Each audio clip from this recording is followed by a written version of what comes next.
Oke, jumpa lagi dengan Edwin di channel analisis laporan keuangan.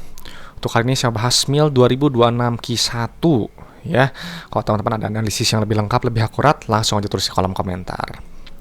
Oke, untuk SMIL kita lihat dulu untuk riwayat pembagian dividennya ya. Ini memang untuk track record baru 2 kali bagi dividen.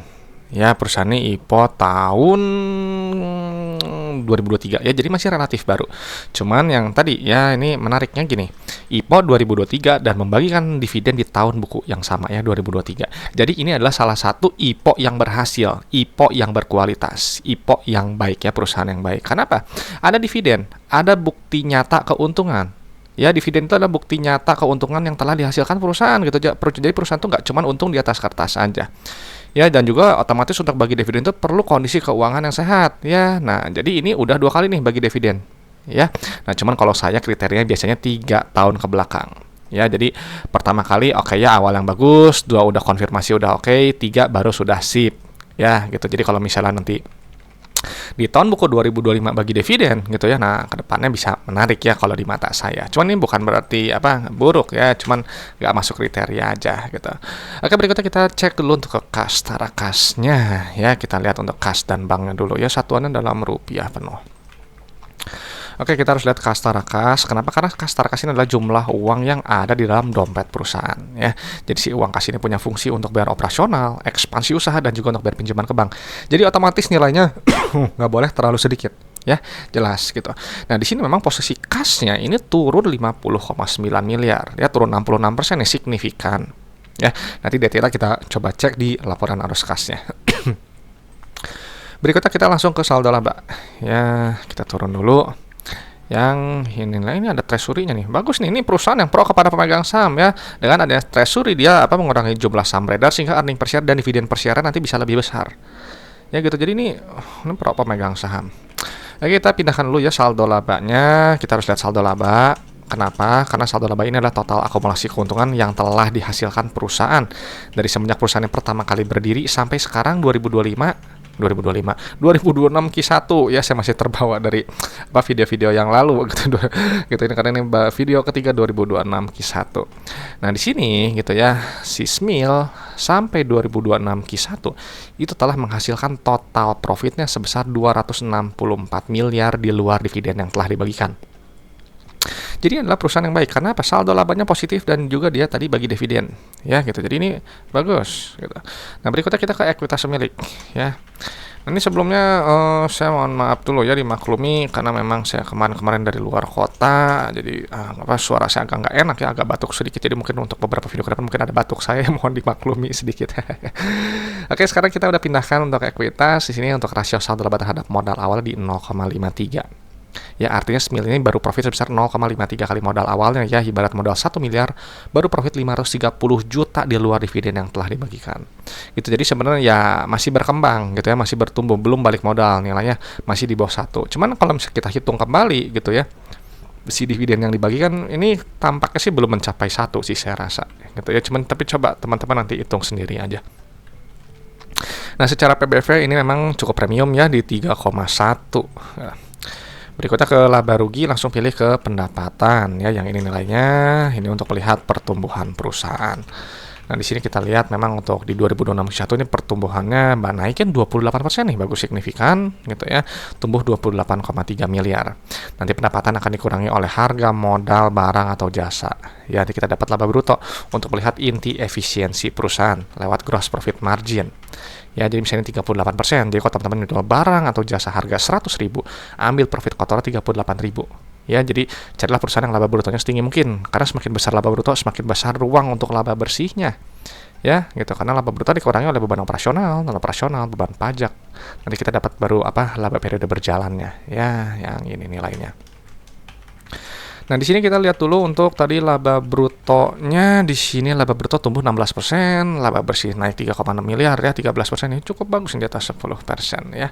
Tapi wajar ya, ini kalau terlihat seperti ini memang ini perusahaan yang baik ya gitu. Dividen rutin jelas, IPO jelas gitu ya, bagus. PBV premium, PER juga premium ya di 19 kali. Gitu. PER itu adalah jumlah waktu dalam satuan tahun untuk balik modal berdasarkan earning per share. Jadi kalau beli PER-nya 19 ya, berarti untuk holding PER itu sekitar 19 tahun gitu ya, balik modal harapannya seperti itu gitu. Jadi ini kategorinya termasuk premium ya, karena banyak investor yang carinya yang di bawah 5, di bawah 10 gitu, karena lebih masuk akal secara profitabilitas ya. Cuman ya kembali itu relatif ya, beda-beda untuk tiap orang. Oke, berikutnya kita ke periman kasnya dulu ya. Ini untuk melihat jumlah uang yang customer bayar ke perusahaan ya. Si uang kas ini tadi kan digunakan untuk aktivitas-aktivitas perusahaan ya. Jadi bedakan antara yang laba rugi yang sifatnya accrual dengan yang cash based ya di sini. Dan ini rasio periman kasnya saya rasa nggak bagus ya. Ini 81%. Kalau buat saya minimalnya di 90% gitu, 95 lah ya kalau bisa gitu. Jadi kalau misalnya 81% ini, jadi ibarat teman-teman jual barang 100 juta, customer bayar cuma 81 juta ya, jadi kayak baru DP lah gitu ya. Nah sisanya itu 19 juta itu berubah jadi piutang, nanti harus ditagih perusahaan gitu. Jadi jangan terlalu rendah. Kalau terlalu rendah takutnya nanti aktivitasnya terganggu gitu. Nah sekarang uang kasnya dikumpulkan ini, memang ini ada kenaikan ya, ini bagus nih 8% meskipun secara rasio periman kasnya ini turun gitu ya. Tapi ini saya rasa terlihat nggak masalah gitu ya, karena dari sekilas dari dividen juga ini kemungkinan punya cash flow yang baik ya.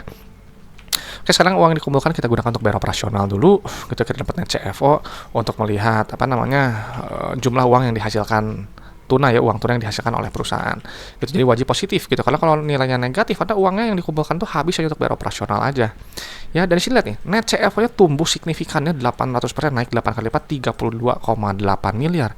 Padahal penerimaan kasnya aja ini cuma 81%. Bayangkan kalau misalnya ini 95% gitu ya. Jadi ini sangat-sangat baik saya rasa ya. Nah berikutnya kita untuk aktivitas ekspansi usaha. Di sini yang negatif, artinya perusahaan berekspansi atau enggak dia memelihara aset produktifnya. Nah di sini memang untuk periode yang sekarang ini dia jauh lebih ekspansif dibandingkan dengan periode sebelumnya ya, hampir 2 kali lebih ya gitu. Jadi ya kas mencukupi juga lah dipakai untuk ekspansi ya. Nah cuma memang kalau misalnya lihat seperti ini ada kemungkinan dia ambil pinjaman gitu, tapi ternyata salah gitu ya. Kenapa? Karena di sini untuk aktivitas pendanaan dia nilai negatif ya. Nah jadi kalau bisa kita lihat di sini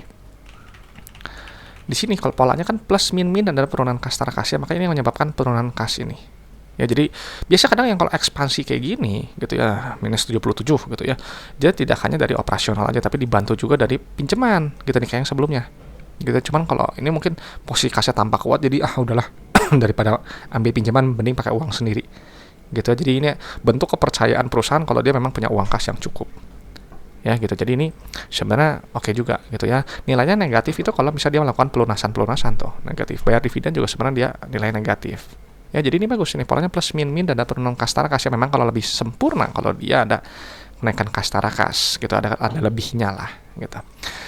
Nah sekarang kita ke resiko bisnis berdasarkan likuiditas dan solvensinya ya. Kita pindahkan dulu ke atas.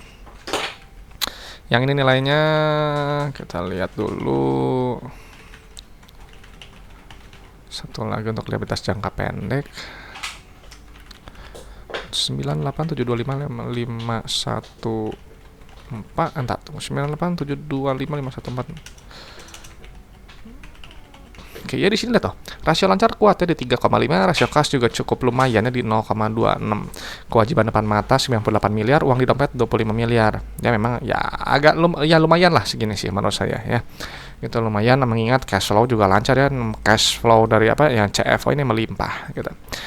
Nah untuk short term DP di sini utang bank jangka pendek, terus ada utang pembelian aset tetap, utang pembiayaan konsumen. Jadi saya rasa yang kita hitung itu adalah utang bank jangka pendek dan juga utang pembiayaan konsumen ya. Yang ini dua aja kita pindahkan dulu. 4525, satu lagi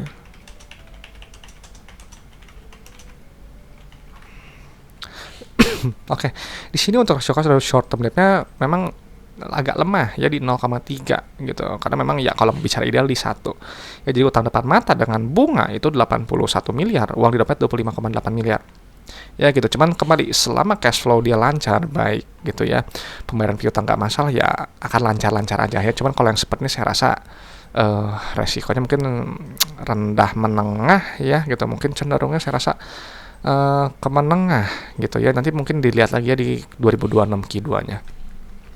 Nah untuk jangka panjangnya kita pindahkan dulu ya untuk liabilitas. Oke Ya di sini dana rendahnya di 0,54 gitu, sangat terkontrol. Untuk long term debt-nya di sini ada pembiayaan konsumen dan ada obligasi. Ya jadi kita jumlahkan dua ini aja.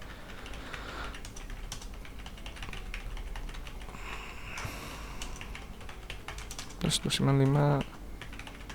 Oke ya. Di sini kita lihat long term debt to equity juga masih rendah ya, masih di bawah 0,5 di 0,41 gitu. Jadi untuk jangka panjang masih ada ruang gitu ya, resikonya saya rasa masih rendah lah ya, cenderung rendah, cuman likuiditas mungkin ke menengah gitu ya. Oke, jadi Smil setelah dipindahkan data-data keuangannya, saya rasa Smil ini adalah Hippo yang baik ya, perusahaan yang oke gitu ya, karena riwayat pembagian dividen ini udah ada gitu 2 kali, cuman mungkin perlu sekali lagi untuk katakanlah konfirmasi finalnya kalau buat saya gitu. Perusahaan juga saldo labanya positif ya, telah profit 0,5 kali modal awalnya ya. Wajar ini perusahaan yang saya rasa baik gitu ya, harganya premium di PBV 3,1, PR juga premium di 19,9. Cash flow ini bagus ya, meskipun dia ada penurunan kas yang cukup signifikan, yang jadi pusat perhatian nanti untuk di 2026 Q2 ya. Jadi kalau misalnya teman-teman ada yang mau request lagi ya silahkan aja tulis aja ya. Gitu. Nah untuk secara likuiditas saya rasa cukup lah ya gitu ya, mungkin resikonya rendah ke menengah, cenderung ke menengah sih saya rasa gitu, mengingat di ini aja sih berdasarkan si cash flow aja. Tapi untuk solvensinya saya rasa masih bagus ya, masih terkendali gitu. Oke, itu aja pendapat saya untuk Smil ya. Tapi selalu saya ingatkan ya, kalau analisis laporan keuangan itu hanyalah sebagian kecil dari fundamental, hanya menilai kinerja masa lalu ya. Jadi untuk prospek kedepannya teman-teman yang harus nilai sendiri. Dan juga saya akan bahas harga saham ya. Kalau harga saham kita kembalikan ke mekanisme pasar, dan juga untuk valuasi hanya pakai PBV dan PR nya sederhana gitu. Jadi kalau teman-teman ada metode valuasi yang lebih bagus, lebih akurat gitu ya, lebih baik silahkan digunakan ya, karena valuasi itu sifatnya subjektif dan relatif ya, berbeda untuk tiap orang gitu.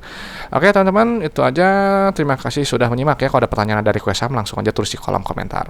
Oke, semoga bermanfaat. Saya Edwin dari channel analisis laporan keuangan. Sampai jumpa di video-video berikutnya.